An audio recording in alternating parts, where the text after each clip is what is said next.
Mit navn er Niels Brygger, og jeg vil fortælle lidt om Danmarks Radios netsted DR.dk, DR Online, som det hed i starten, deres historie.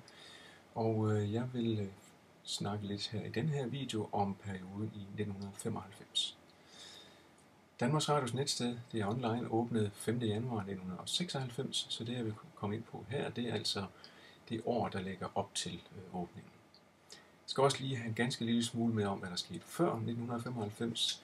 I 94 der har det vist sig, at der har været ligesom to drivkræfter, som har presset på, at DR fik overhovedet et netsted. Det har på den ene side været centreret omkring radio, omkring det radioprogram, som hedder Harddisken. Og på den anden side har TV haft et udspil, som hed Projekt Internet, som var et samarbejde mellem TVU, altså TV-udvikling, TV-IT, som var TV's IT-afdeling, og TV-ARK, som var TV's arkiv- og research center. De to kan man sige, drivkræfter har stået i 1994 og presset på, og det ender så med, at i 1995, 1. februar, der får man ansat en projektleder. Det er stadigvæk et relativt uformelt projekt, men TV finder nogle midler til, at man kan ansætte en projektleder til simpelthen at drive processen frem. Man skal også lige have med, at i 1994, for lige at vende tilbage til det, i november, den 24. november, der bliver der afholdt et stort møde, som er den første sådan brede introduktion i DR af det her helt nye medie, som hedder internet.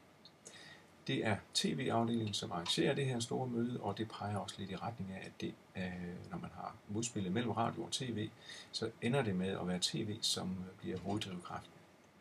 Men den her modstilling mellem, at radio gerne vil være med, og tv også vil være med, den kommer til at præge perioden i 1995, i hvert fald i det første halve år. For projektlederen, der bliver ansat, han bliver som sagt ansat under tv.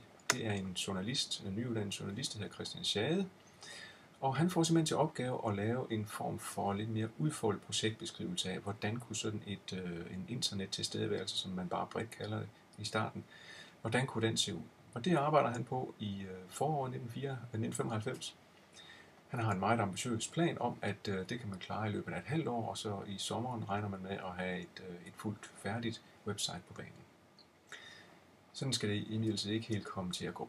Det ender med, at man op igennem foråret 95 bruger en del tid på nogle skærmysler imellem radio og tv, om hvem der egentlig skal styre det her projekt. Hvem skal egentlig have de afgørende ord og have sagt.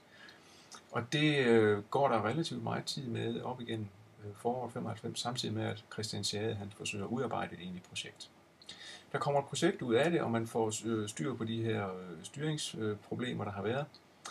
Og det ender så med, at Danmarks Radios direktion, blandt andet generaldirektøren Christian Nissen, de beslutter i juni, at man vil i gang sætte et pilotprojekt, som det hedder, i den her periode. Det vil sige, det er altså direktionen, der på foranledning af et pres fra nogle bestemte grupper i DR, vælger at igangsætte det her pilotprojekt. Og efter direktionen har sanktioneret det og sagt ja til, at man må arbejde videre med det i det hele taget, så breder hele den her idé om det nye medie sig internt i DR. Der kommer flere artikler i Danmarks Radios interne personaleblad, Dråben, som handler om det her nye internetfænomen. Der begynder at blive afholdt en del møder, hvor Christian Schade og den lille gruppe, han bygger op omkring sig, turnerer mere eller mindre rundt i DR med deres roadshow, hvor de forsøger at fortælle folk om de her helt nye mærkværdige ord som snabelag og HTML og alt muligt den stil. De udgiver også en lille skrift, som kommer på e-mail, der hedder Netnyt, som er sådan en lille form for nyhedsbrev internt i DR til de her trods alt relativt få personer, som arbejder med det. Og det ender så med, at man også får placeret DR Online internt i DR's organisation, så det kommer til at høre under informationsafdelingen. Og det er den relativt nyansatte Søren Elmqvist, som så ender med at blive den overordnede chef for det. Man arbejder videre med det, og der bliver brugt rigtig meget tid på det. Deadline for, hvornår man regner med at åbne, den forskubber sig fremad, og man kan simpelthen se, at det vokser mere og mere. Man skal også have med i den her periode i foråret og et godt stykke hen i 1995, der er det her DR Online delt i to. I de papirer, der cirkulerer, og i projektbeskrivelsen, der arbejder man med to måder, det man kalder den interne del og den eksterne del. Den interne del, det er en form for det, vi i dag vil kalde en form for intranet, som er for eksempel en form for liste over, hvilke gode steder der er på internet, som medarbejderne kan bruge i deres research. Det griber helt tilbage til TV's måde at se DR på nettet på i 1994, hvor de har den idé, at det er simpelthen en form for research-redskab. Og det er det, de ser afspejlet på det, man kalder den interne del. Den eksterne del, det er så det, som skal ende med at blive det egentlig offentligt udadvendte netsted, som bliver DR Online eller dr.dk, som det hedder, når det starter. Så man arbejder altså i et godt stykke i 1995 med en intern del og en ekstern del. Den interne del bliver faktisk også bygget op, og den kommer til at ligge på en server, der hedder infodr.dk, og det ender med over tid at blive til intranet, som hedder Inline, og så det får sådan set et liv der.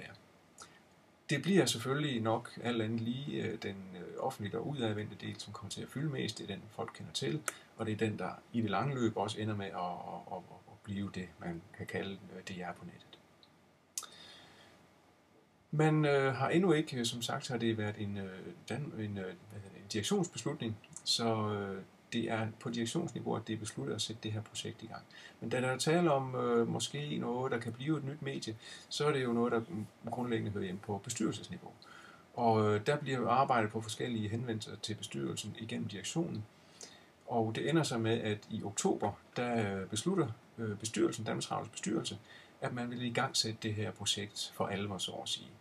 Det vil sige, at man laver et projekt, som hedder DR Online. I bestyrelsens regi er det faktisk kun en form for trædesten hen i retning af at bevæge sig mere bredt ind på de nye medier. Og det er fordi, man har en idé om, at man skal have en aktivitet ved siden af den normale programaktivitet, som man kalder det, hvor man grundlæggende kan begynde at måske tjene penge på det. Så det ender med, at bestyrelsens beslutning egentlig går på, at man opretter et DR Online med henblik på at udvikle en ny afdeling i DR, som skal have med salg og med nye medier at gøre.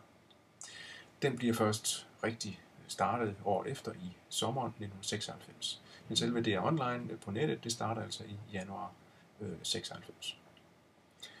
Inden det kommer så langt, så udvikler man det som sagt hen over efteråret. Og den allerførste offentlige forevisning af DR Online, det er på en presseforevisning i november, den 7. november 1995. Og 10 dage senere, den 17. november, der kan den store offentlighed så se DR Online og DR.dk, nemlig på Bogforum, hvor man simpelthen har en computer stillet op, og Christian Schade sidder derude og fortæller den måbende befolkning noget om det her helt nye fænomen, som DR har kastet sig over. Det kan vi høre lidt om i en senere video.